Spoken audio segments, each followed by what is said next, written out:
Hello and welcome back to the Dynasty Grind. My name is Peter Howard at PA Howdy on Twitter and Threads and everywhere else you might need an at. We do a live stream every Wednesday, except when I'm on vacation, like that one time that happened.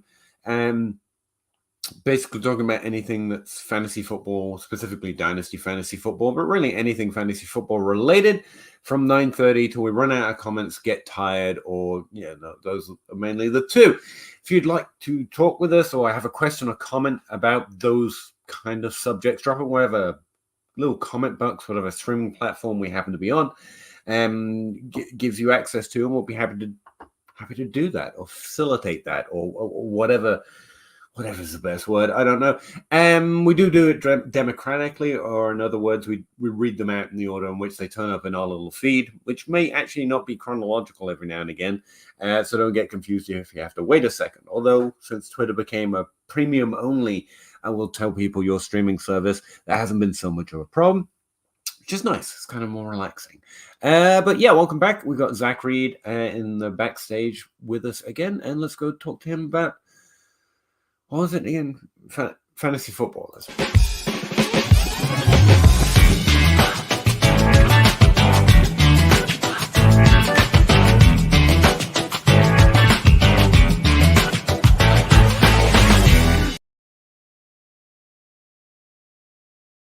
Hey, Zach, how's it going? Not too bad. How are you this evening, Pete? I'm pretty fine. Pretty ordinary. Pretty bog standard day for me there. Zach Reed, right? Zach Reed, yeah. Yeah, had a day off. That's nice. Go back to work tomorrow. So yeah, just chilling. Forgot to pick up my son from jiu-jitsu about an hour ago. So I picked him up half an hour ago and then raced home to talk to you. The hair is a mess. The shirt is on fire. I am on brand. That's what we're going for. It seems like a mistake that you'd only make once, though, Pete. If your son has learned anything at jiu-jitsu.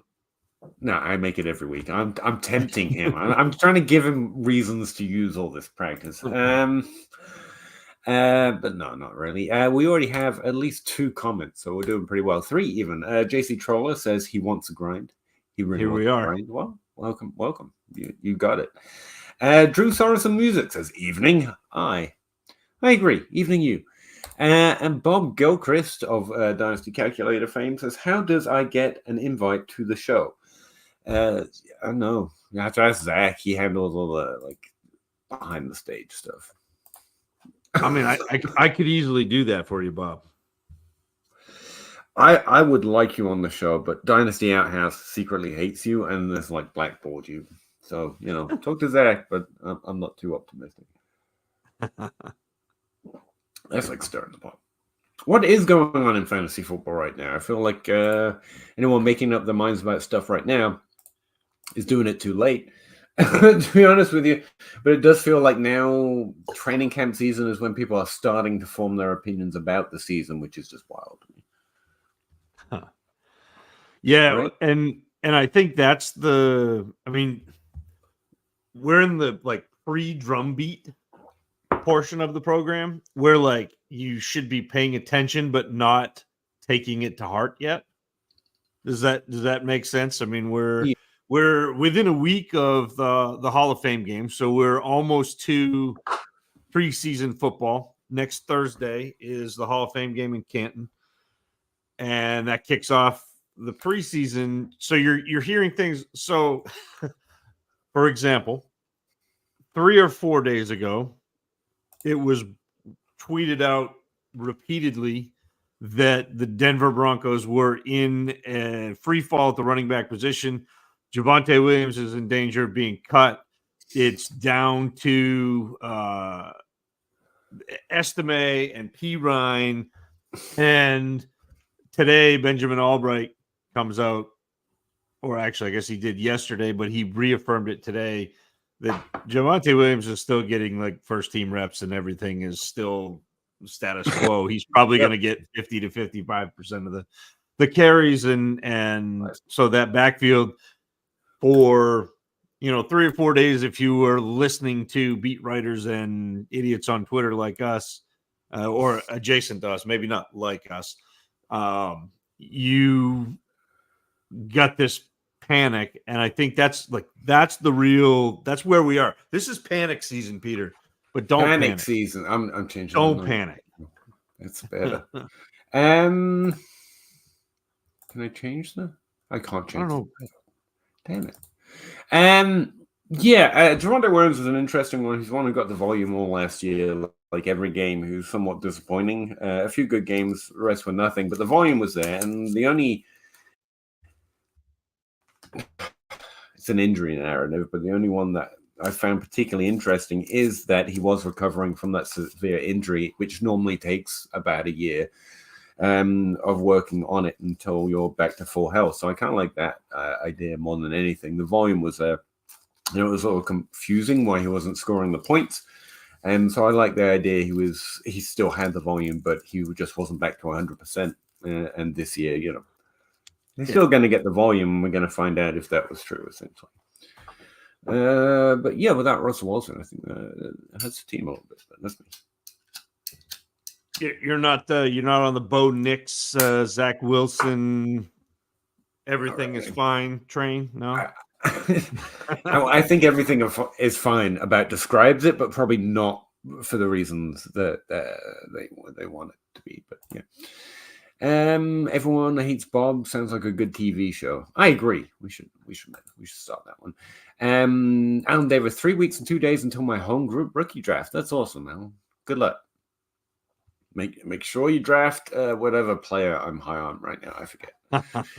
I tell you what, some of my wins been knocked out of me for this season because of Addison, and it's not. I don't know how much of an effect it is, and that's why this win got knocked down my sales. Like that second police concerning event is a little worrying for me for one of my favorite sophomore candidates this year. I think that was one of the ones I was high on. Outside of our rookie evaluations and stuff, the rest was like third year breakouts and trying to explain how you can like Drake London, but also think that he's valued to everything we did last week, and it's just a boring conversation. It's so funny to me. Like, we do rookie evaluation so early, and this is still going back to Allen, that it feels like an entire season ago that we were talking rookies, that we were having our Xavier Worthy, right? Odunze. It feels like that already happened. Yeah. Oh, it's wild. But all right, weekly London talk. I want a weekly London talk. Let's say we agree we should move off London, and we're trying to acquire a future first. What's the lowest wide receiver you accept with the future for Deontay? I'd love to get Deontay Johnson in a first for London, because I think you get like plus points from London, plus you get potentially a wide receiver. But we're not saying, Drew, that you necessarily need to move off. Yeah, I think the phrase of the question here misses our point. I'm not saying move off or on. I mean, because if you're talking about a startup draft, I think he's being drafted too high. I prefer the wide receivers around him. That's not particularly hard take when you look at the wide receivers around him. Most people will be like, I prefer London, but I understand it. And we disagree that. But it's fine. But as far as moving off and on, let's use words that actually work. It's trading for or trading out of. And that comes down to what is the trade. And if the trade is in the value of where he's being drafted, I want out of London. And if not, yeah, sure, keep London. That's why it's kind of a boring conversation. It's not a he won't happen thing, like a Gabe Davis thing, or this is way overvalued, we need to sell now. It's more of a, but if everyone knows that something great could happen there, then is it really a secret? No, is the answer. And that's what I'm saying. It's not really a secret that he's in it's a good breakout year. Third year's top 12 breakout year, the most common top 12 breakout year. I think he's a young player who's done pretty well in the league, and no one's surprised. And the rest is just everyone trying to be highest on the guy that has a pretty good shot, realistically. Not talking about his play or anything like that, or the situation or the vacated targets, but realistically, this is a fairly well-timed place for Drake London to hit his peak. No one's surprised, and everyone else is just trying to be louder on I like him or don't. But to your question, Deontay Johnson's fine. And as far as how low, it's about what ADP are we using, or what valuation and what league are we using. I want a wide receiver 2, pretty locked in, And even with a Deontay Johnson discount, because it's been a while, it's been a minute, people have gotten bored of him, whatever. That's the perfect guy to add into that trade because they think they're getting away with something when really you're getting wide receiver 2 production minimum and a first, and that would be perfectly fine with me. But that's what I want to lock in. I want to keep my points. Drake London's going to be a wide receiver 2. Feel pretty confident in that at least, and get a plus. So I'm getting the same thing with a plus. That's kind of where my head's at. So that's going to be different for everyone who is a wide receiver 2 or not. But yeah. And you might even be able to shoot a little high. Like Drake London in the latest DLF ADP is going 13th. A wide receiver 13. Sorry. So wide receiver 13, which is like that's up there. So there's more Probably meat on it. Yeah. Like, and this is not a knock at Deontay Johnson because I think he's going to be very good. But I think you could get somebody that's got like future value potential too. With the Addison news, you might be able to get into him. You might be able to get into like T. Higgins. You might be able to get into Tank Dell. Like any of those. Yeah. So it's not again, it's not about London bad, somebody else good. It's the way people are valuing London overall is too high for my taste. Now, Drew, you may find in your league that people don't overvalue London, and then like don't trade him just to trade him because he should be a wide receiver too. He's fine, but if that's what I meant about the moving off of London. We're not necessarily we're not saying that. We're just saying it's priced in, and that has a different reaction for me. Yeah. And again, as far as what trades I would do, while I appreciate that might be what it's good trade, and Zach's right, you could probably shoot for higher than Deontay Johnson. I would try to shoot for the highest wide receiver you could get away with, not the lowest one, to be fair. But if I was constructing a dynasty trade, just again, you can do it differently, but I would try and switch positions. If I was trying to sell London, I was looking around my league for who might like London or might like a young breakout potential wide receiver currently valued at wide receiver 13. I go looking for which tight end or which quarterback I could snag in a super flex with a first. That would be where my head would go. But yeah, decent subject. Devontae's on the final year of his rookie contract. There was no reason to not run the dog crap out of him. I think that's a fair point. Contracts don't really fare a lot into my analysis, but yeah, there's not really a reason to say, well, try someone else right now when running backs normally, even for the NFL, and I think this is what some of the running backs, the hatred of zero RB type thinking, it exists in the NFL as well, apart from a few GMs who are frankly woefully, a polite way of saying this, they are outgunned. They're seriously struggling to keep up with the rest of the league.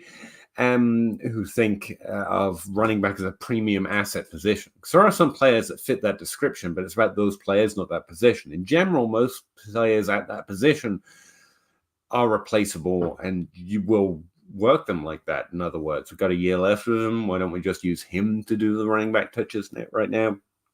Drafted a few young guys to give him some rest and maybe take over some of that work if we don't keep him around or we can't find a good contract. Yeah, I think that's an underrated point.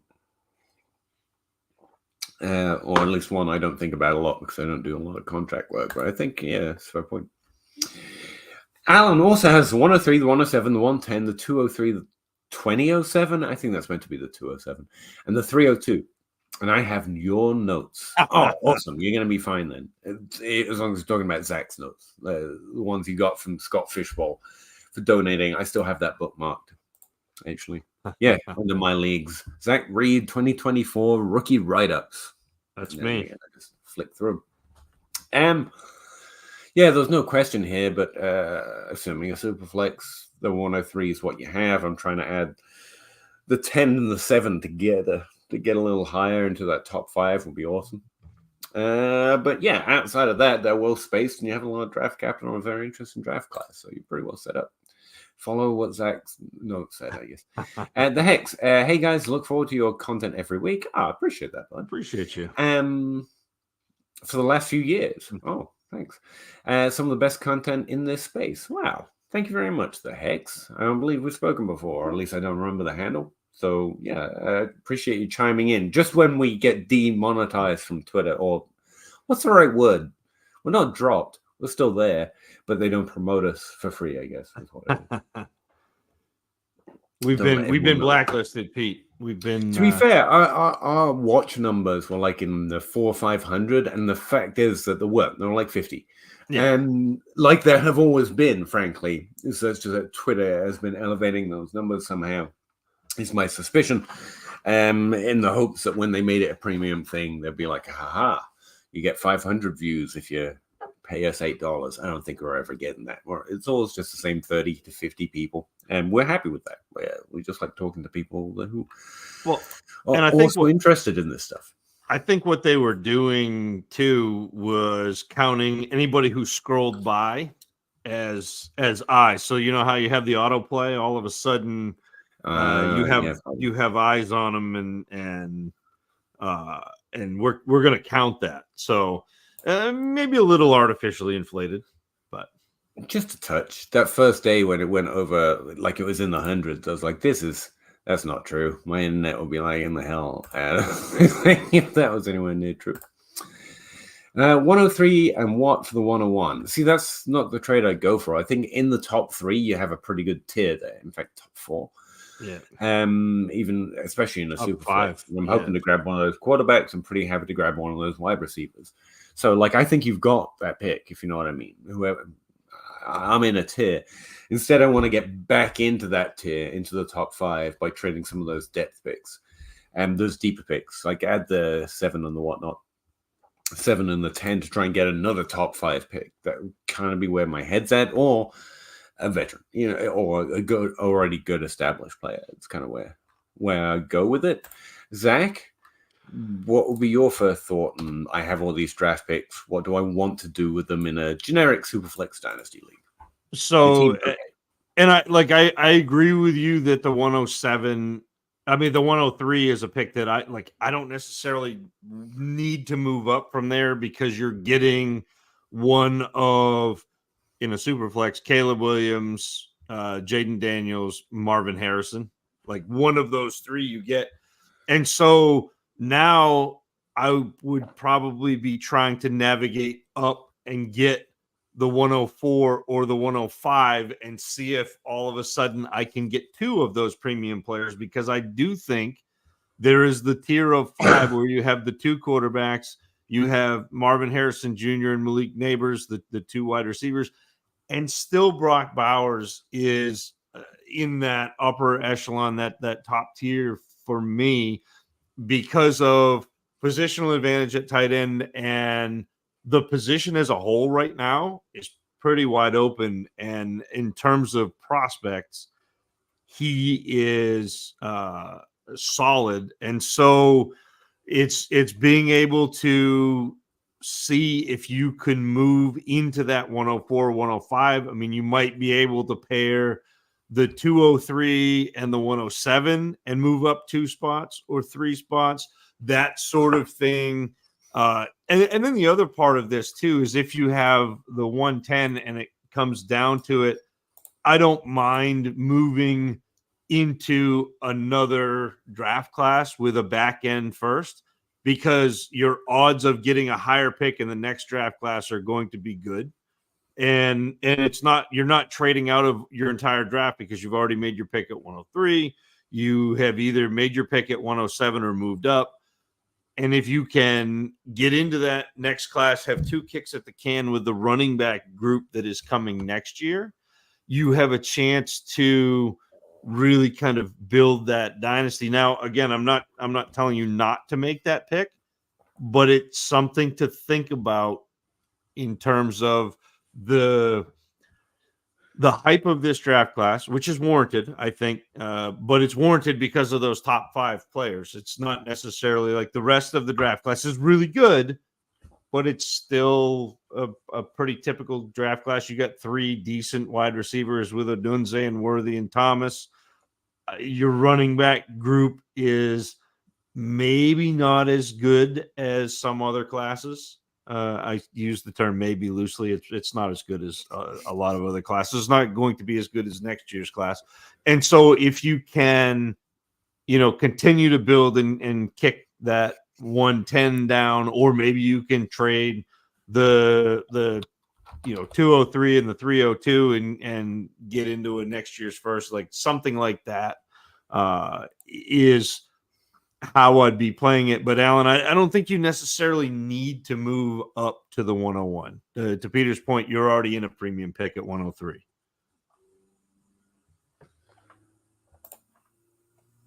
Sorry, I'm looking something up. Jaden Coker has been getting some hype lately. How do you all feel about him? He's a Panther, right? Yes. He didn't turn up for me, is the simple answer. Like, I didn't note him for any particular reason because his production didn't stand out to me for any particular reason. So it's hard to say I have you may not have any even feeling about him. Do you even have him in your city? He played at Holy Cross, so it's not like yeah, he might not even have yeah. I don't even think I had data on him. No, it sounds like one of those preseason narratives, but on the Panthers, I guess you're looking for someone to take slot work, which is an easier path to target, especially for a rookie with a little less draft capital. I mean, no, I don't have any particular interest. Not this. And he was really a deep threat. Even in college, he was a deep threat. He was like 17, 18 yards a catch, downfield. I think he scored a bunch of touchdowns. Which doesn't help him in my book. Doesn't spike. So again, Hex, like, continue to listen, and if he continues to get run and you see him in a preseason game or two, fine, because that's a pretty wide open depth chart. But he is classic, back into the roster fodder / roster clogger to me, because the chances of a player playing at the level that Coker did, getting in and then making an impact, and then making an impact big enough for fantasy is pretty rare. But again, it's not out of the realm. It's just a very minute chance. So, like, keep your ear open, continue to listen, and if the hype continues to build, then act accordingly. But he's not necessarily a player that I am using a roster spot on right now. Especially wide receivers, you can afford to let the season play out a little bit.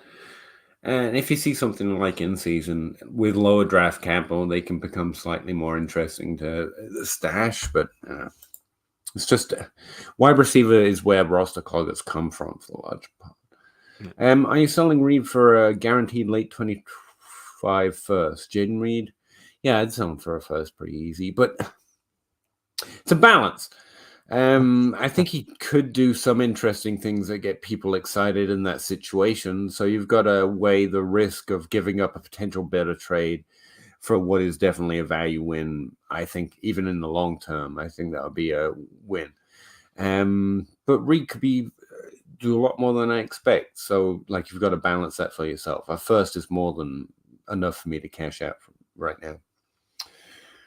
Cameron Meredith, man, yeah. That was painful for me. Cameron Meredith and Tyrell Williams, same period. I have them in every roster and did not play that right because I just love to stand the low drafted players. That injury was brutal. How much does projection matter? Depends in what context. Let's see. If a team is projected 120 and another team 116, it is essentially a flip given variance. Projection for what? I'm assuming like overall, like your team scoring projections. Oh, yeah, I don't put exact numbers on that kind of a thing. I do projections, actually, as a matter of fact, or I have the last few years. But it's more of a mental exercise to try and understand how teams are probably most likely to work given the history of the team and the head coach and offensive coordinator, and just to see where the landscape is at, create a reasonable expectation of what people are expecting more than what I actually think the future holds. But no, I wouldn't total over projection one way or the other. You've just got to honestly look at your team and consider how certain the outcomes are creating that projection, if you were. So if you've got Justin Jefferson and Jamar Chase and Christian McCaffrey, then outside of injuries, you can feel pretty confident in the projection, right? But if you've got a lot of Jaden Reeds and even Tank Dell, or those guys who did great in their rookie year last year, or even a Drake London, should have a pretty good year, but his peak might not be the peak of the other players that he's being drafted around, then you have a little more uncertainty in whatever that projection is. That's kind of the way I think about projections in general. I wouldn't tilt over any amount of difference in general, outside of being projected to not score enough points. That tells you something about what your goal should be right now in general. That's me anyway. I mean, that's definitely a you question, because I don't project. No problem, Alan. Thanks for coming back again. Jacobs in the 26th random first for Dell. I think that's too far out. I'd like to see what I think Dell can impress this year. I really do. It's a tough situation in terms of projecting specifically. We've got 3 players who've demonstrated an ability to have 22% plus target share. Diggs is the most likely to co-op the largest volume because he's just done it more and done it at a higher level, but both the other 2 were rookies who should see their biggest increase in volume heading into their second season. Well, Nico wasn't a rookie, but he was a breakout and a fairly unusual one, and that should bode at least decent future potential. Like I've said before, I have to accept he's more who did I say?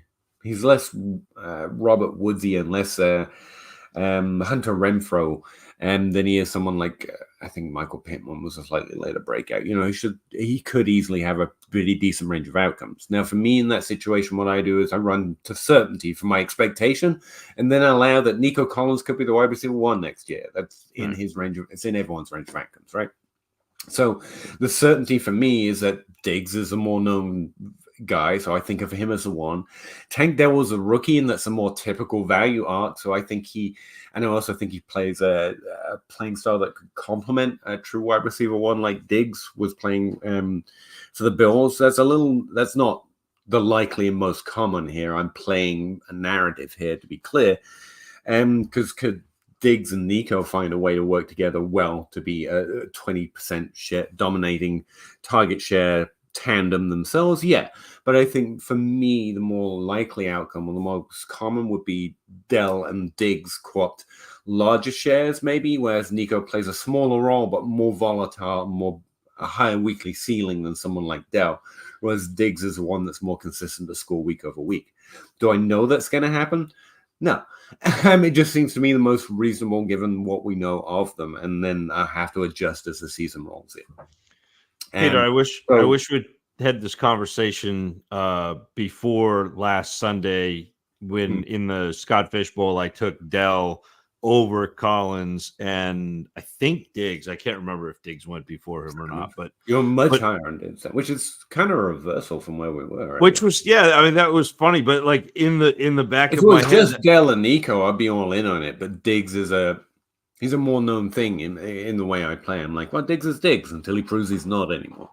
Diggs may have been. No, Diggs wasn't gone. I took Dell in the 6th. I was tilting because Cooper Kupp went the pick before me. That's I got Cooper Kupp. I was expecting to double hit a pair of, I think it was Amari Cooper and Cooper Kupp. And I was like, I'm going to take those 2 now.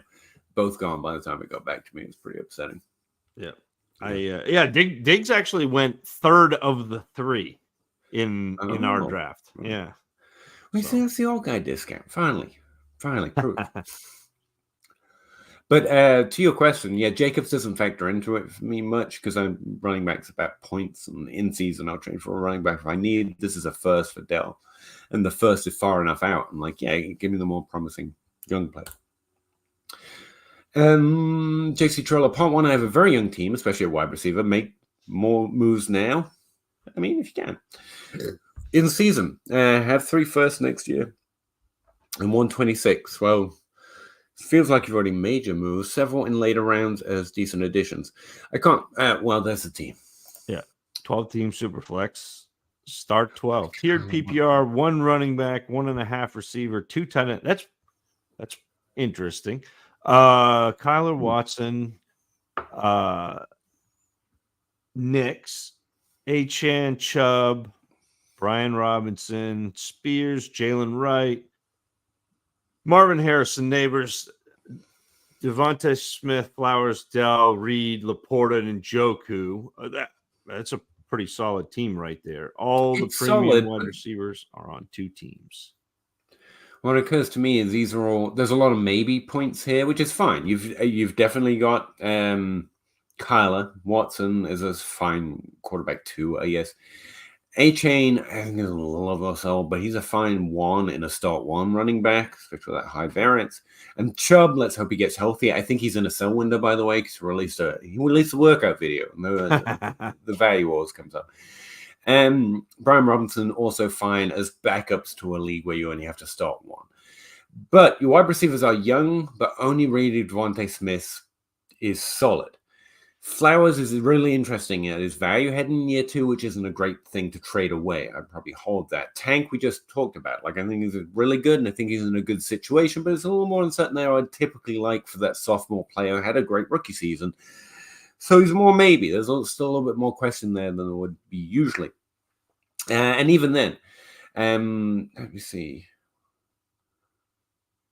It's not start 1 running back. That's just 1. No, it's one PPR point per reception for running back, 1.5 for receiver. In that case, it's still a little weaker at running back than I'd like. And your wide receiver point, your value's good, your points are questionable, but I think you'll be okay. Like Zach said, very solid team, especially with those tight ends to back it up. So if I was going to make moves, since you already have first and youth, it would be to acquire points.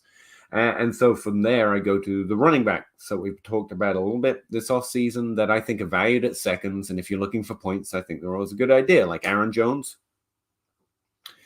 very into that. I think the top tier is probably not where you want to go. You want to see how the dice roll on your younger wide receivers before you start trading for CMC before the season's rolling and we really know what's happening. Running backs in season, I kind of where I go for that higher tier of running back, unless they're at a significant discount when they shouldn't be, in order to trade for them. So you're more playing the waiting game. Your team's solid. It looks great. We just want that looks great to turn into is great, if you know what I mean. So I don't want to bleed my draft capital because you might find out you have less solid players than we hope you do, based on your roster. And if I'm making moves right now, it's just to shore up my weekly points. Because then with those picks and with those first round picks and these young players like Devontae Smith and Laporta, who are already definitely good, and Kyler, that creates a solid foundation to really compete harder as you move forward, if you know what I mean. When by this time next year, we know Marvin Harrison Jr. is good, Neighbors is good. Suddenly it's not a maybe. You have an elite wide receiver core. You've added a few running back points. And you have these picks to trade away, and you can really pummel 2025.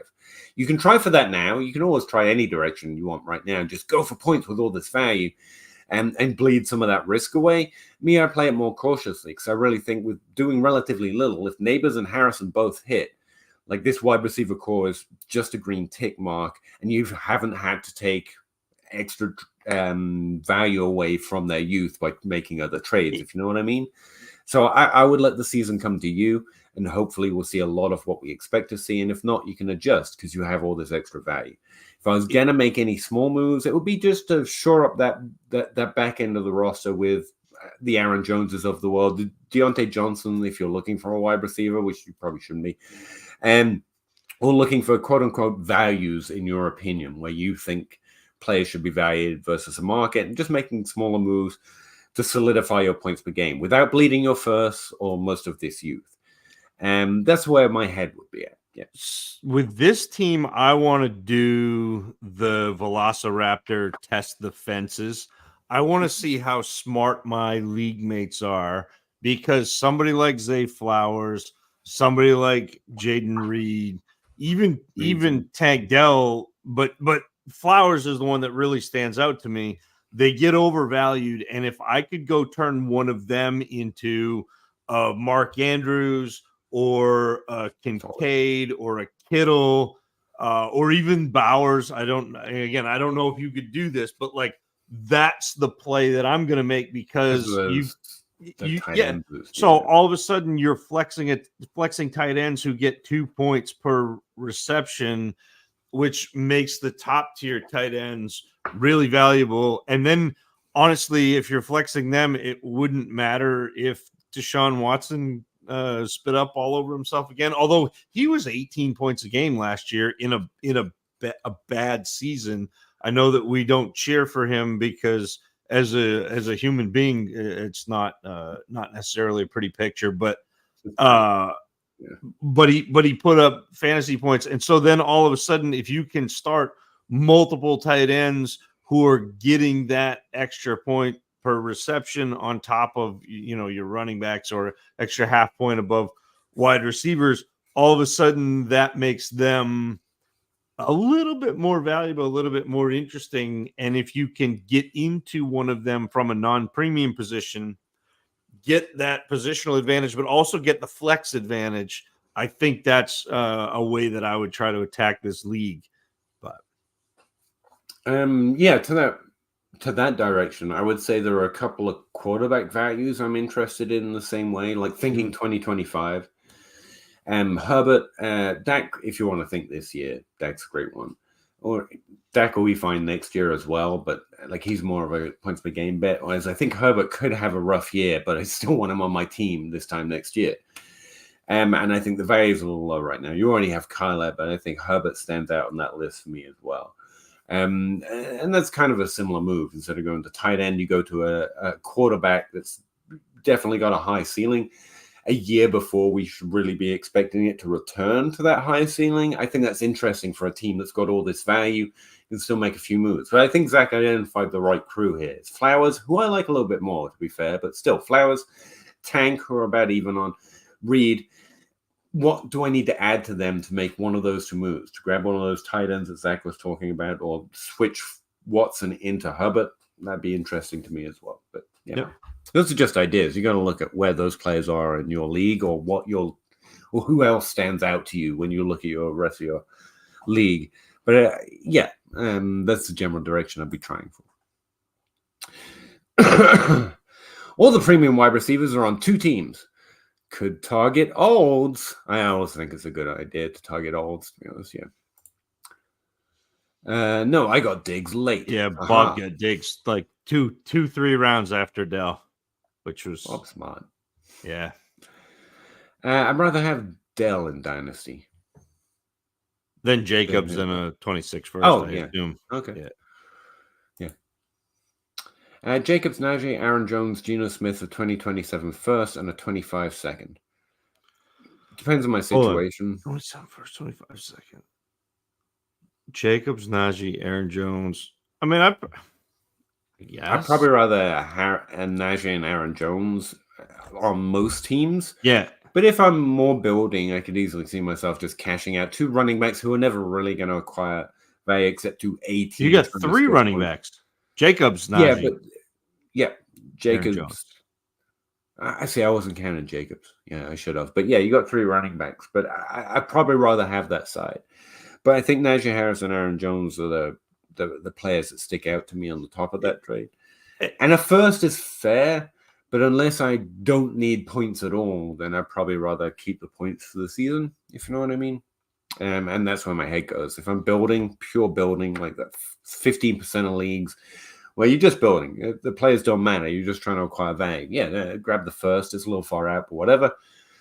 Everyone else, I'd probably rather have at least those 2 running backs and the rest occurs, I guess. And I think like that's going to be quite a cache of points for at least this season. I mean, Smith too. Yeah. Yeah, I mean, like Jacobs ought to be the bell cow there. Najee ought to have an improved offensive line and an improved offense in general. And Aaron Jones in Minnesota, like and Geno Smith, like we kind of buried but you got a quarterback there. Yeah, it's probably the lead there, but we went to Like Yeah. that's a really nice trade. Like it stinks to give up a first, and I know in the back of your mind you're going, "Oh, I gave up a first, and I'm never getting a first back for the group that you got." And you're right, but if you if you succeed this year with that running back room, all of a sudden it doesn't matter that you gave up a first because you won, and winning is a good thing. It's a good thing. Yeah, it's like better than Really losing. positive. Yeah. Good thing I didn't tell Xavier Worthy before the rocket ship took off. Did it take off finally? Awesome. Because we have been riding that thing in the garage. Like, did they finally wheel it out and set it off? We didn't even notice wind going past our hair. Like, Xavier Worthy's the first player we both got together on and then came on here and was like, there's a wide receiver here we think we're going to like more than everyone else. That was the one, right? This has been a weird year, but he's out of practice for the third day with strep throat but all right. Diggs at wide receiver 25. No, hamstring. I know, right? Hamstring. And Cooper Cup down there in at least the 20s, 24 last time I saw him. Yeah. Wondering how you all feel about predicting wide receiver breakouts based on first down percentages. I've never looked at it, but I have been asked about first downs. It makes some sense that would track valuable usage, like players getting volume that high they really value care targets. about, if you know what I mean. I'm pretty happy with my breakout process, though, so I'm not really looking for a new one. But yeah, it makes sense to investigate. I asked about Wicks last year in his first down. Oh, I hate them then. If it's projecting Wicks to be elite, then no, pass.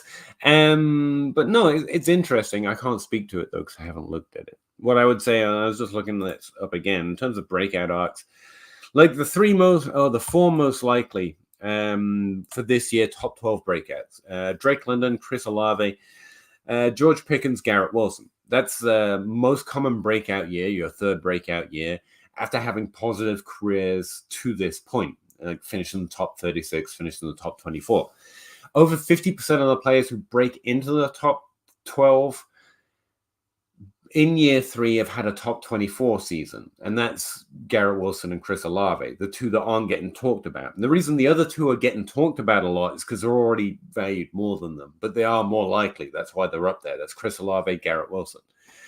However, last year was a particularly low breakout into the top 12 for younger players, and so I'm kind of interested in some of the rookies as well. Unfortunately, Jordan Addison just caught another somewhat suspicious police interaction, but that was the guy I was highlighting from that list. Zay Flowers is probably why I like him a little bit more. Rashee Rice and Jaden Reed.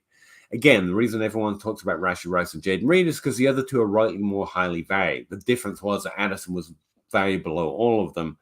Now he has more questions. I'm less happy with the value, but still more interested in it. The other thing about 2024 in general, again, this is mostly preliminary breakout research, if you're asking about my breakout process, is that the top 12 breakouts in general, not just young players, was a little low. So players like Terry McLaurin and Marcus Brown, who are entering into their 5th career year, not a most common breakout year, but about, 8% of top 12 breakouts come from that area. And where breakouts in general were 12.5% lower than we expect last year, I think we can have a little bit more hope for those later breakouts as well, like Marquez Brown. You could also include Pittman and Ayuk in that category, but I think they are significantly higher value than Marcus Brown, and so he's the one that stands out to me. That's about where I'm at. As far as using one stat to predict the next stat, one of the difficulties you've got is that the second year is the biggest volume increase in general. So even if it happened for Wicks, you'd have to ask yourself, was it the first down percentage, or just that's what players do? They show promise in year 1, and then they get more volume in year 2. But when you look at those players who increased drastically in volume enough to have a breakout season, they mostly already had significantly above average volume in year 1, which is not Wicks. So you're probably looking at an efficiency sample. That's probably going to be the danger of first down percentiles as you're thinking about looking at them. But I would not discouraging you from actually looking. What I would say is don't just look at Wicks or look for the elite prospects because of this number. Go look at how that would have happened for past breakouts. Did they all show this signal? Did some of them? does it seem to indicate a breakout or increase in volume at least, instead of just this player I like did well in this number I want to predict? If you know what I mean? I have a question, Peter, and this you may not have the answer to this, but in my mind, the third down percentage could get skewed a little bit if you've got a wide receiver who plays when they're in 3 wide sets, which would be third and long, and so Yeah. you're tending to pass, and if you complete a pass, it tends to be a first down. Like, and again, I don't know, but just like You're probably going especially to have with to consider Wicks, ADOT, yeah. and also, Yeah. you're right, first, second, and third down, Yeah. which is where you're looking at splits on splits, which is another reason I can't don't like those kind of things. But you're also going to find a few players that show up high because there's a usage trend in the NFL where players are used for a specific purpose, so they look elite based on specific purpose metrics. It's like Christian Watson looking like he has a higher role in the offense than he does because he's brought on the field to do one specific thing. And then when they're not doing that thing, he's not on the field. And so by route, he looks pretty good. But if you look at the overall routes for the team, you can see that he's not being utilized as much as someone that you would expect to have a breakout. Right. Although this year is a little undervalued, actually, because of that injury. So yeah, you also got to take those things into account. But like, you just got to work through it piece by piece. The first thing I would start to do is go look at the history. What happens typically? Then what happens to those players that do break out? What do the rest of their stats profile, which is what Zach's talking about, look like? And does it look anything like anyone from this year rather than specifically Wicks? Peter hates Wicks. I do. On a personal level, I just don't like them. No. Hex, I've been planting my flag in Wicks since the last month, and I would say the value's fine. Like, there's no, like, it's fun to root for a player to do something that no one else, like, I get it. That's why we all invented the term sleepers and values, and we all chase them. So, like, don't get me wrong, Wicks isn't, it's not like a London problem where it's built into the value. It's fine to have Wicks on the back of your roster. Let's hope he does something. But, yeah, I'm rooting for you. I rostered Adam Thielen in my day. Malik Neighbors will feed families. I think so too, Genshi. I think he's pretty darn good. I think he's going to snatch food out the mouths of babies from other football players that would like to have those targets. That's what I think. Just all going to Neighbors. He's going to get all the money and all the targets. But I tried. Give me a break.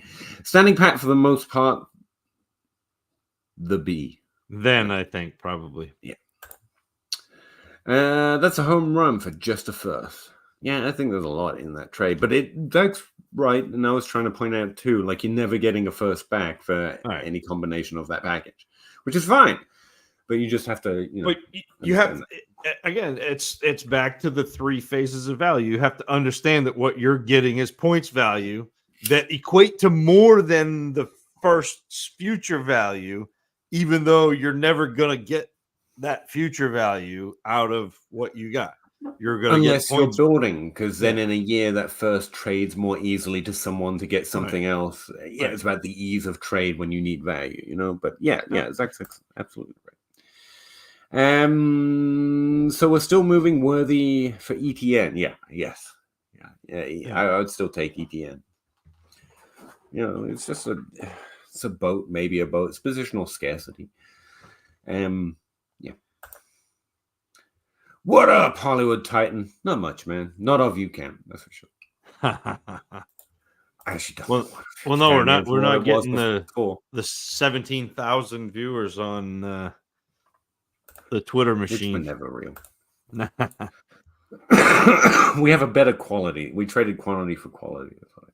Always. I'll take the quality of this chat over whoever's scrolling by on Twitter.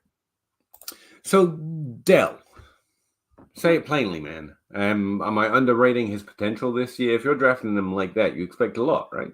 So, yes, and also fishbowl scoring with the first downs and that sort of thing. But like, I think that Tank Dell, I think they end up running a lot of 3 wide receiver sets in Houston. I think Tank Dell is probably the obvious choice to slide inside into the slot. That's, And I think that's what that he ends up just eating in easier matchups because he's still talented. He's still that same talent level that you saw last year where he was beating guys even from the outside. And so if you have that now where he is getting easier targets, better targets, maybe the volume goes down a little bit, but I think the efficiency goes up. And maybe the volume doesn't go down. Maybe Houston just throws more. Like that could be too. Like second year, they kind of have their rhythm, and so it's not a. I mean, if you told me a year from now that Diggs lit it up in Houston and was the wide receiver one there, I would buy that. If you said Nico Collins was, I would buy that. If you That's said kind of where Tank, I'm at. yeah, Like I could see every scenario, Yeah. and so I'm just going to my, old guys first, and then young, promising sophomores. I like their rookie profile second. But the one thing with the old guy is he's moving teams, and sometimes that's hard, and especially when you have two really good young already established with this quarterback wide receivers. And it's not to say that Diggs is not going to come in and see targets, because he will, but like I think it makes it a little more even. If I were going to guess,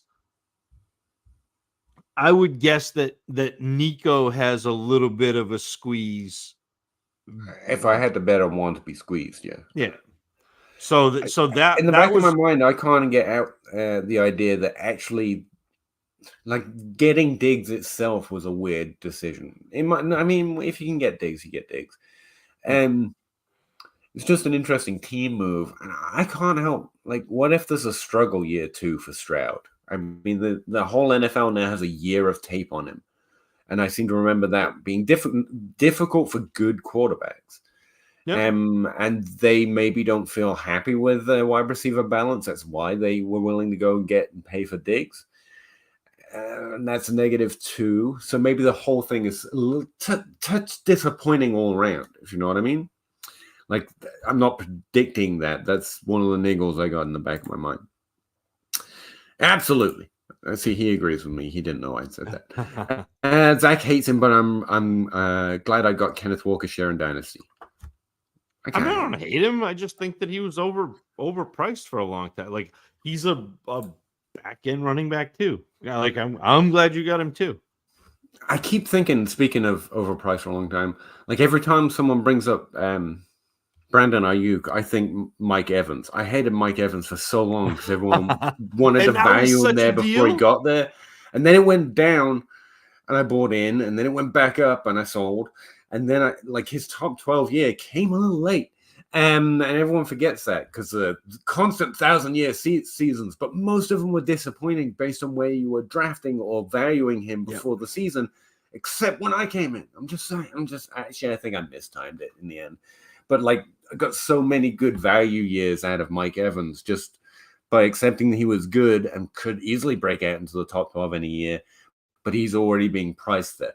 And that's what I feel like about Ayuk. I just go up and down and up and down. I'm always on the out by the time the season gets there, and it works out more often than not. And eventually he's just that veteran who's been really solid, and people underrate how many 1,000-yard seasons he's got. And you're like, yeah, but you paid a lot for all those seasons. I don't know what to tell you.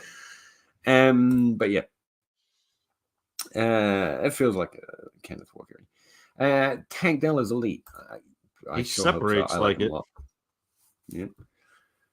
Only someone liked him as a rookie. I don't know. Richard Davis, 10 teams and flex, tight end premium, start 12. Trade away either Saquon, Connor, Henry, Najee. Connor. I choose to trade away Connor. No, okay. That gaggle of running backs, a 26 first for Hall. That's too much for Hall with Saquon on the other side and Najee and the first. I would take the other side. But you're saying Saquon plus one of them. Is the first included as one of the options, or is that in addition to Saquon and the player? That's a So good you're trading question. the first no matter what. Yeah, I want the Saquon side here. I think you're overpaying for youth, which is not what I want at running backs. I want points. Yeah, but And I think Hall Saquon gives. plus some of that could equal Hall's ceiling. Yeah.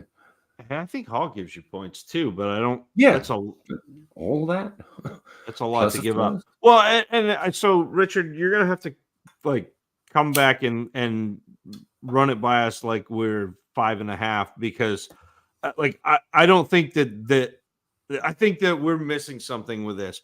Is it Saquon or Connor, Henry, Najee, and then the 26 first? Is it Saquon plus one of those guys and the first? I guess that's the Yeah. question because though Yeah. Connor, Henry, Najee, they're all scoring points this year.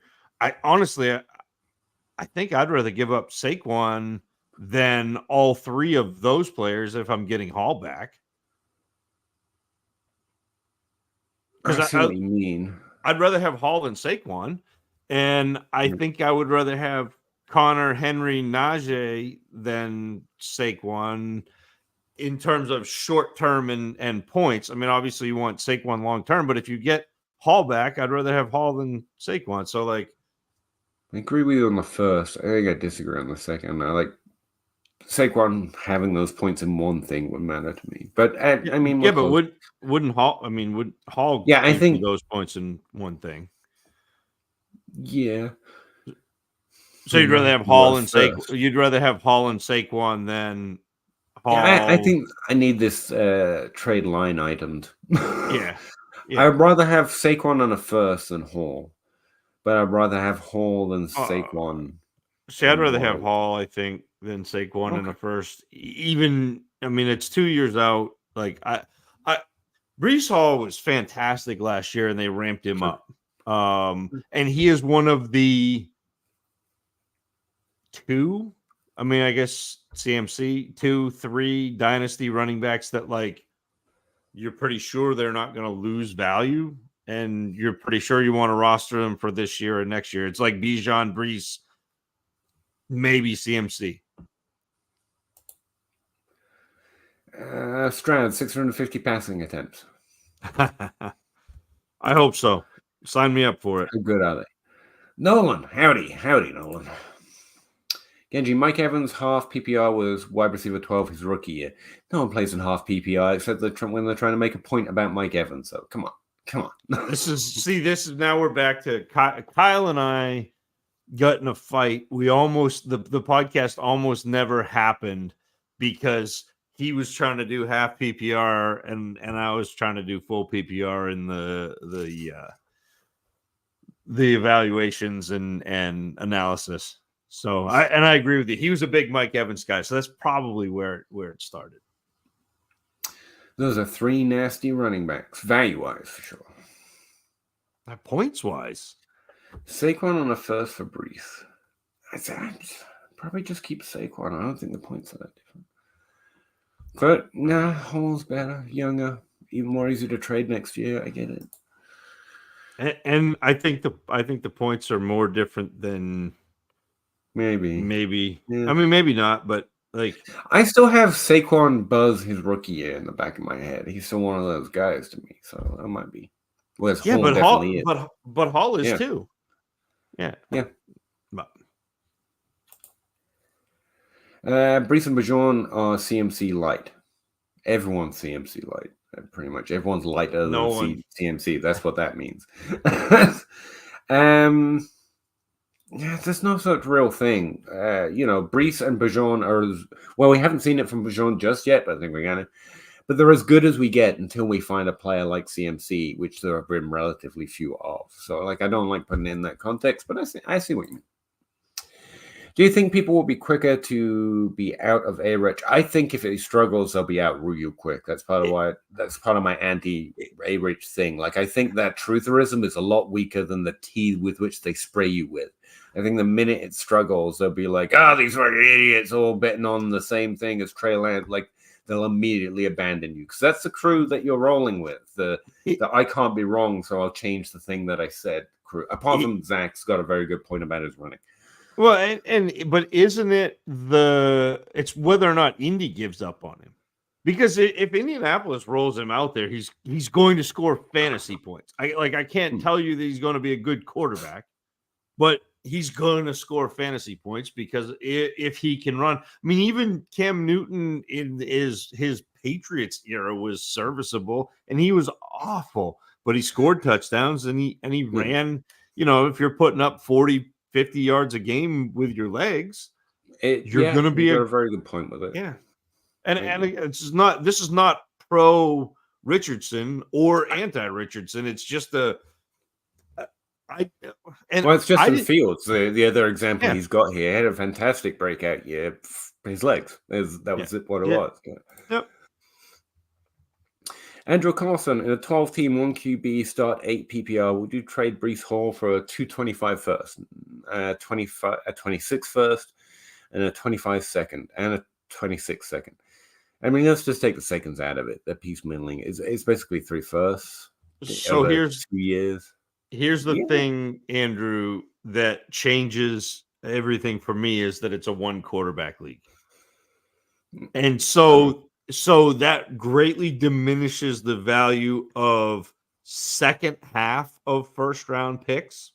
I was also thinking the start 8, like you need studs. And start 8, you need the top. So like it's harder to catch those, so those first become a little less valuable. That's true. Yeah. Like that, like it's on paper or in a trade calculator. Like if you went over to DTC, if you plug that in the Dynasty trade calculator, it would tell you take the picks. Yeah. And that in theory is probably right, but your chances of hitting on those picks for players that do what Breece Hall can do for your team, I think is maybe not quite as high as you might think. Some of that is the value of Breece Hall being one of those 3 young, great running backs. So. And the way it changes for me, or would change for me, is if you don't think you're a top 3, top 5 team, I think you can grab running backs with a first, even in this league when you need them. And so I'd rather take the picks because you can do more with them, more teams trade them more assuredly. But like if my team's anywhere decent, you want Breece Hall in this format. Start 8. Zach's right to point out that it's only 1 QB as well. Like you want studs in this format and you want to overemphasize it. And that's Breece Hall. And it's hard to catch those guys. Now, again, like if my team, I'm not winning this year, like just being reasonable, not like a hot take, not guessing, but yeah, my team's, then I might lean the picks. But it's not because that's what Breece Hall's worth. It's because that's the direction I need to run. So Andrew, with this, and Peter, I'm gonna take your, because I think you're right. If you're not, I got you. If you're not contending, if you're not competitive, then this is a good move you forward trade. But what I tend to do with running backs, and at this point in their career, so Breece Hall's going into his 3rd year. This would be the point where I would start to look to trade that running back for a young, proven wide receiver plus picks. And that's how I move forward. So instead of getting 3 firsts, take 125 first, take 126 first, and try to get a young, proven wide receiver. See if you can get Waddle, see if you can get AJ Brown, see if you can get one of those players and move yourself forward while still maintaining a little bit of that that solidity that you have from having a wide receiver that is going to be both valuable and point scoring. That's the trade if you go in that way. I think that'd be a solid option too. If you just don't like it, that's why you're asking. Like, I don't really want to go sans players. Yeah, that'd be a really good option. Yeah. That's why Zach's the big brain on the show. NG, Mike Evans was wide receiver 13. He wasn't even a wide receiver 1. Yeah, wasn't a wide receiver. Got you there. Yeah. No, I had this argument and I stood by that damn line. There's a reason we have the fighting lines. What happened the 2nd year? Quality over quantity. That's right. This is punk rock of fantasy football, and that's why it's one of the best. Some days everyone will realize it. I appreciate you. 12-team Superflex start 10. What kind of deal would it take for you guys to take away Caleb Williams? Over other QBs are Herbert and Young. Trade away Caleb Williams, not take away. I mean, I'm not standing too hard on Caleb Williams yet. Like, I'm at market that he's a great QB prospect. He's QB 1/2 in this year's class, you know? So it's not like I have any great, no, he's going to be Mahomes. I think it's in his range of outcomes that he becomes one of those elite guys. But also he could be Trevor Lawrence. You know, that would be more than reasonable. I don't expect him to bust. So in that way, I guess I'm high. What I'm saying to you is, like, you don't have to wow me with the trade. Like, I need 19 firsts and Justin Herbert. I just need pretty solid value. Those top 4 picks this year would easily trade for like a top 24 dynasty value. Isn't that where they're going in and around? You're getting close to 3 firsts generic value in a standard league, in a generic league. So it's about the trade and the team. Typically, it's hard to trade away a quarterback without getting a quarterback in return.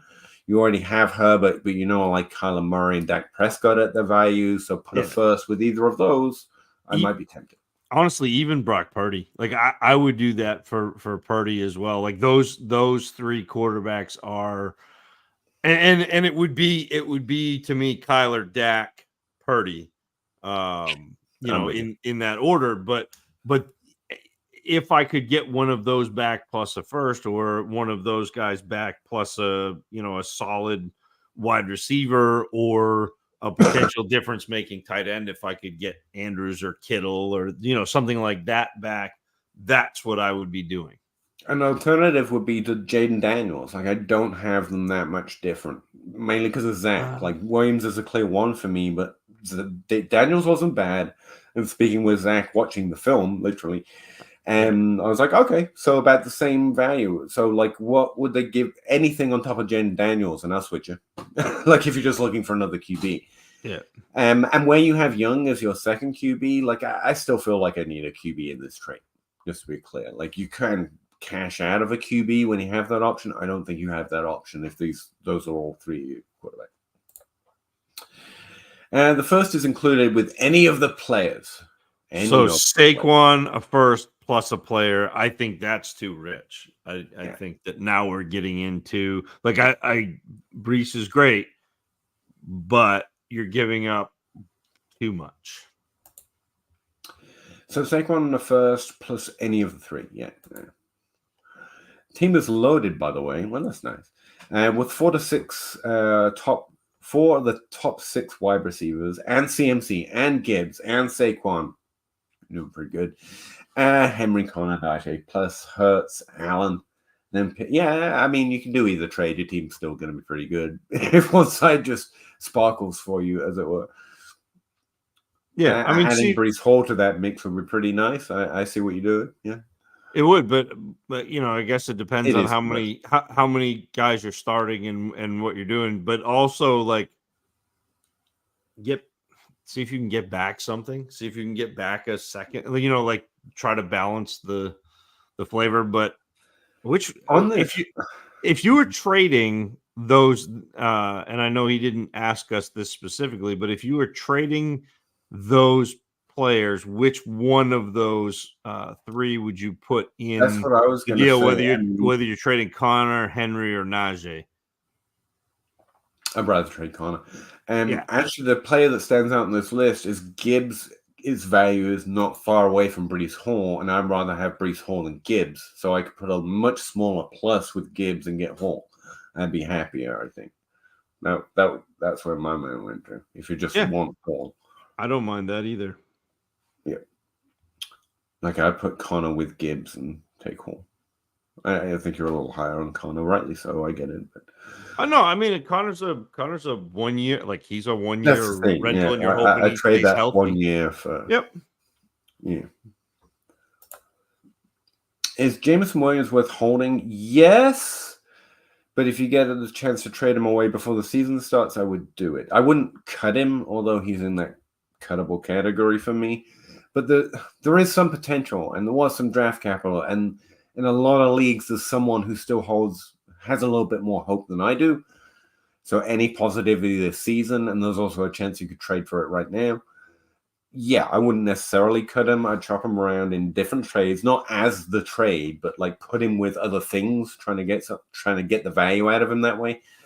And if not, see how the season goes. Like, he's not dead. He's a person who was pretty good in college, So, I don't know the future. So cuttable, but I don't think you have to cut him. Like, the roster spot isn't actually more valuable than Jameson Williams before the season plays out, and you find some waiver wire targets you like. So, yeah, I would hold him, but I'm looking to make moves with him now, and if there's anything that changes in season in the positive direction. Yeah. I took so much flack for not really liking Jameson Williams in that class.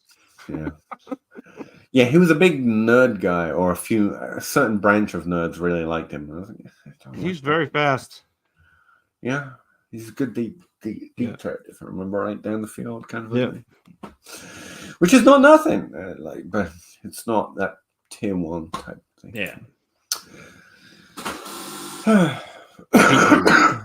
People forget we've never been wrong, We've never gotten a rookie evaluation wrong. Rondell Moore says what? Nicky Harry, Corey Davis, Traylon Burks. I will say my hit rate on not liking a player is actually I think is actually pretty impressive. That's a valuable. I think that's a thing. Like, I think it's not as valuable. I'd rather guess who all the hits are. Don't get me wrong. That's what I'm trying to do.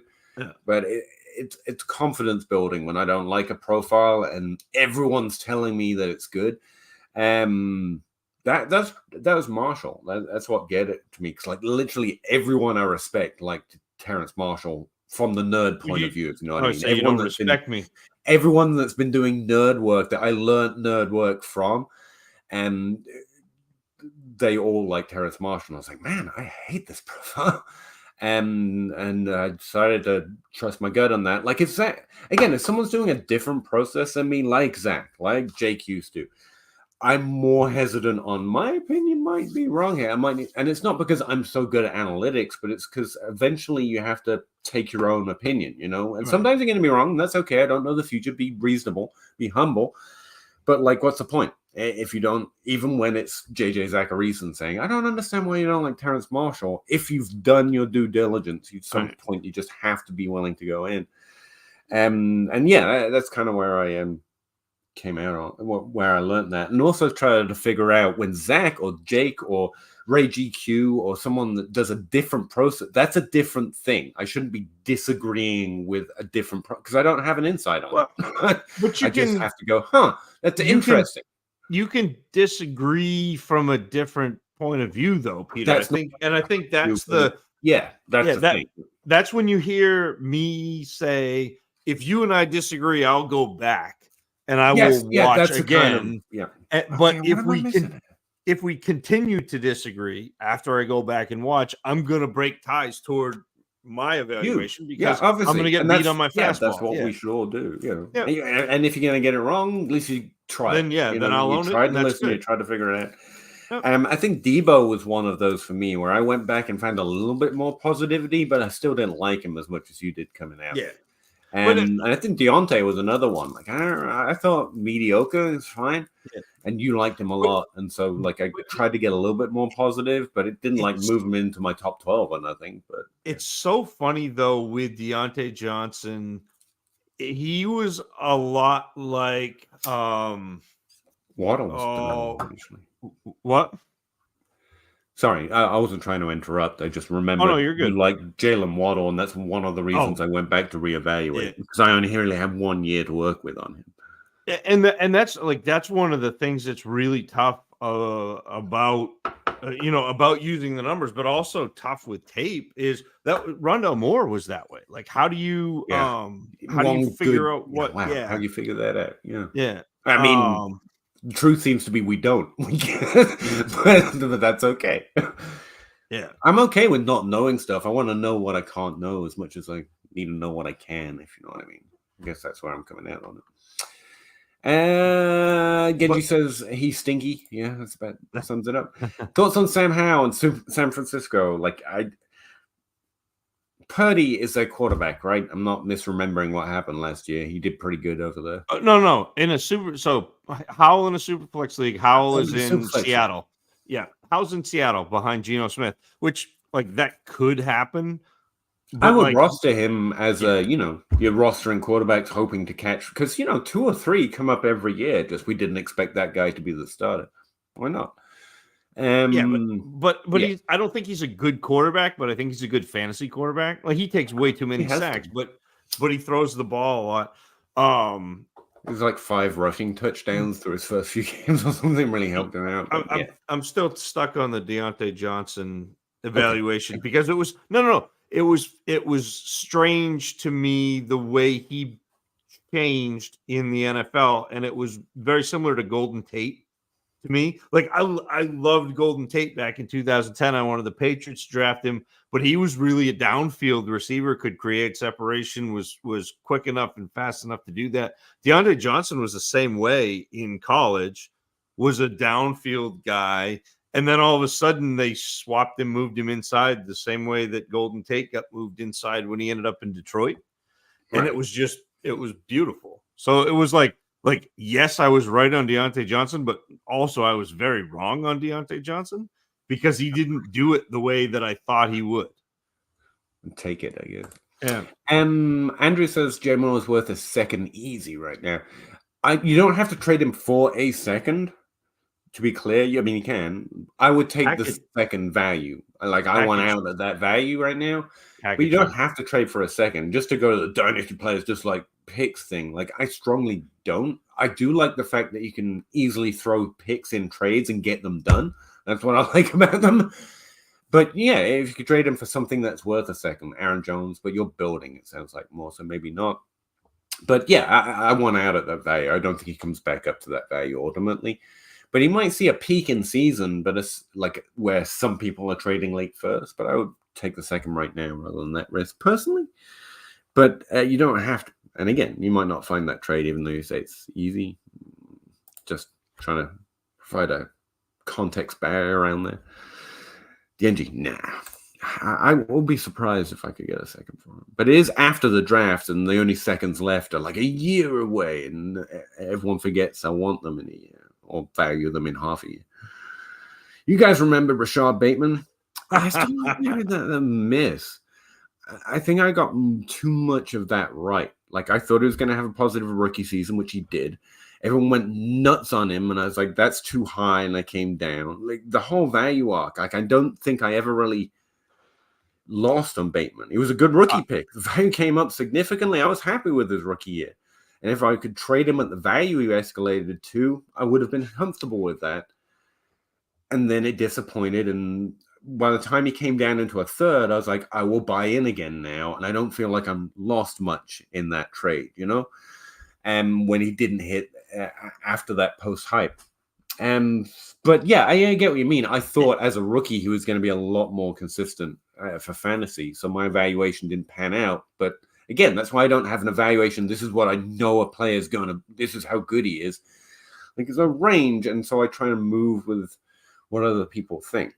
Be high and low at the right times. Bateman helped me revise my process I remember that. Wide receivers, like Bateman and Bell. And it's that if you can't describe why they're how they get in the right place. So Genji, you say, do you remember Rashad Bateman? My Rashad Bateman write-up was at first glance, the Mona Lisa is a smirking woman in a drab dress seated in front of a winding smudge of a road. If you're not looking carefully, you probably miss the subtle genius of Da Vinci. Rashad Bateman film has a very similar quality. You can watch a 16-catch, 177-yard performance and maybe his first 3 years in the NFL and come away underwhelmed. Yeah. Yeah. I remember that one. I would easily take the 104, the 105 in this deal. Yes, that's a no great, question. Alan. That's That how is I would prefer exactly. trading a player. It's not, oh, he's Yeah. worth a second. It's like, all right, let's put that value somewhere. Yeah. All of a sudden, Excellent. you made Jameson Williams become Malik Neighbors or Brock Bowers, and you dance. I don't dance, but you dance.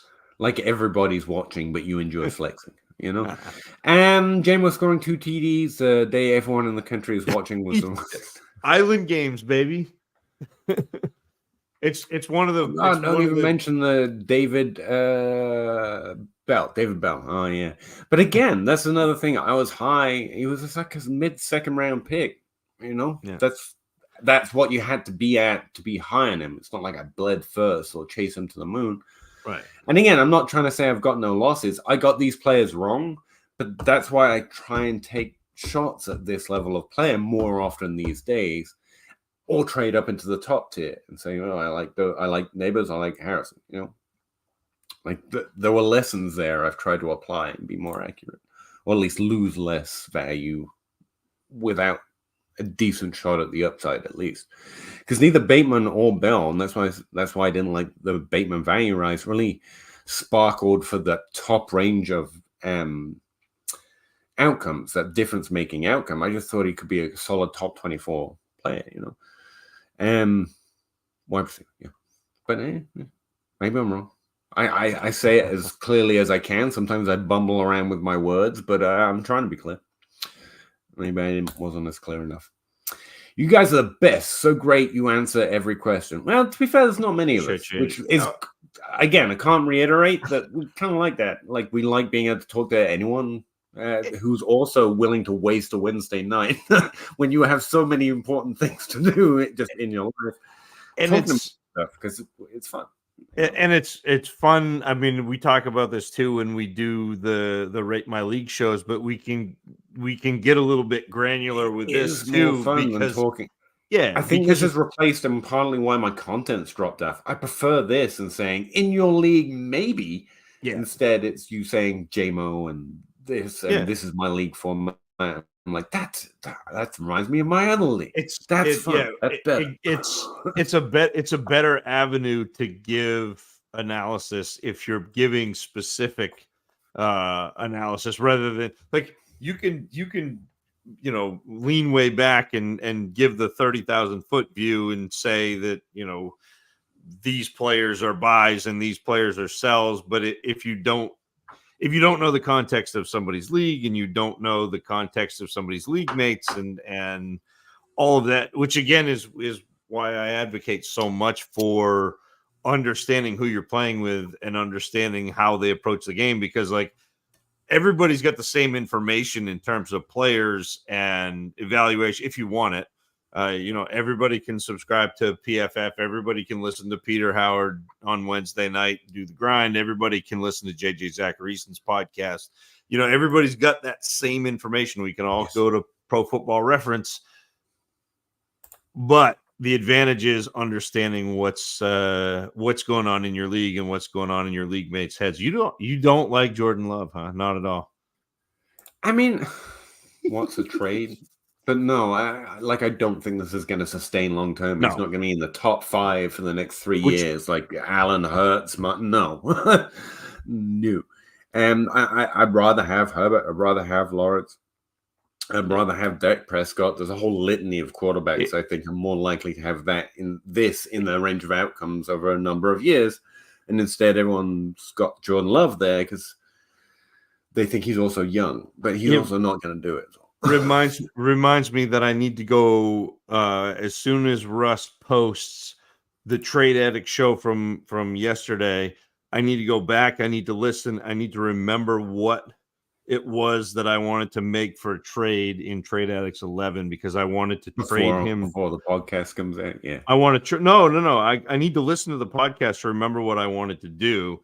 But I want to give him Jordan Love and end up with something on his team. Maybe it was Stroud. I think he's low on Stroud. I don't remember exactly what it is, but like, there's something I wanted to do to make a move where I could potentially get a little bit better than what I am, because this is the team that I traded. I traded Josh Allen, to get Love in the 102. And so I got Love and Jaden Daniels for Josh Allen, which I think is probably a win overall. But I also don't want Love necessarily. And so it's the cascade. And if he's actually, he may actually be good, but if he's actually good, then he's like good as a second tier quarterback, not a first tier quarterback. So when these are the no-brainer stuff, to me in Dynasty, if he's good, you pay for that. Yeah. Like that to me just stands out. Like if he's a top 12 quarterback, well, good, because that's why he's kind of valued right now. And you're willing to give me a top 12 quarterback as well with a plus. So if he's actually good, you do okay. If he's bad, I do okay. And if he's just okay, I do okay. Like there's no lose scenario with a reasonable trade at their current values to me, unless like you think Justin Herbert will never be good again. Not just have a down year, but will never be a top 12 quarterback again. In which case, I just strongly disagree with that. Or Dak Prescott won't ever again be a top 12 quarterback. That's where we disagree, not on if Jordan Love. And also, just to reiterate, Jordan Love being good is for me about fantasy. You want to tell me he's a great quarterback? Cool. I have opinions, but they're not really what I'm playing right now. I'm not NFL GMing. He could be just an elite at throwing that there ball. I don't know. I when I say football, I still think what you call soccer. So, like, talent-wise, isn't really my game in this thing, to be clear. If you're out on Love, then you're out on Purdy. No, because Purdy's not nearly as hyped. Purdy comes a little easier. And he's harder to trade if you had him. It would be harder to trade for Kyler, Herbert, Dak Prescott. It would be harder to trade for those guys with Purdy. Just to leave the nasty value word out, if you're trying to get one of those guys with Purdy, you have to add more. Like they want more in that trade than Purdy, than Love. Not all the time, because not everyone has the same opinion, but generally that's what I find, and what ADP and all that stuff seems to suggest is true. But yeah, if you're going to give me Kyler, Dak, Herbert, Lamar's probably well valued right now. I can't remember if he's falling into this category. He wasn't last time I looked, but he would be in here. With a plus for Purdy, I would do that too. Yeah. And I think Purdy had a really good year as well last year. Yeah, he did, but Love had more volume too, than like considerably more volume than Purdy. Okay. Which I mean, I like volume basically everywhere, and he got. And again, this is you're having to kind of extrapolate out and hope that the second half of the season is more of who he is than the first half of the season. But he ended up in the mid 60s in terms of completion percentage. That's a push for me right now, Genji, because I don't think either of them do enough with their legs to. I'd take Jaden Daniels over either of them right now. He said, "Sneaky answer." Yeah, that was part of the reason. So when I made the Josh Allen trade, it wasn't Love that was the centerpiece of that for me. It was the fact that I already knew Caleb Williams was gone, and I could go get Jaden Daniels in a super flex league where, like, to me, if Jaden Daniels stays healthy, he's a top 6 quarterback scoring wise. So, with you, I mean, it's just what if he runs for 700 yards, he's a top quarterback. Like it's what happens. I don't make the rules. All right. I'm gonna get up in the morning again, so I think I'm done. We hit it. Good questions though. It's not you guys, it's me. It doesn't matter if he's a running back. A running back is a valuable thing at quarterback, but we're Pete. Look over there. Bye everyone.